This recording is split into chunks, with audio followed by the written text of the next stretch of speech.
Построих кариера изцяло от Лего. Това е място за добиване на ресурси, в този случай в Star Wars вселената. Мока може да се раздели на две основни части – платформата и терена.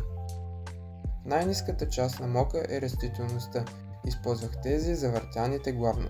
На някои места използвах червени рога за контраст. Също така измислих тези растения. Открих, че белите могат да се слагат по този начин. Не го знаех, честно казано. Сложих един скорпион, защото доста добре се вписва.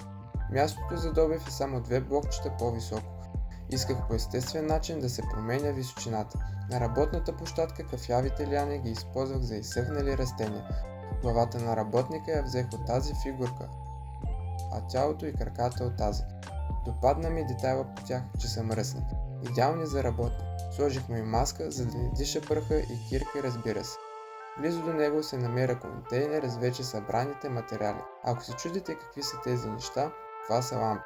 По-голямото е изпарителна влага. Премахва водата, която пречи на добива. На върха сложих още една лампа и парата, която излиза.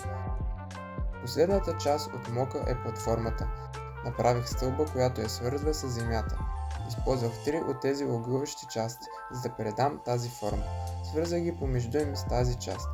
Започнах да запълвам дупките с тези модифицирани едно на едно. От двете страни разширих с един ред плейтове, добавяйки слопове за по-интересен дизайн. Скаут Трупъра не е нищо необичайно. Единствено му сложих това пончо и му направих оръжие с електрически заряд. Мокът може да ви се вижда малко разхвърлен, но според мен това е нормално за размерите му. Пишете в коментарите вашите мнения и очаквайте скоро нов мок.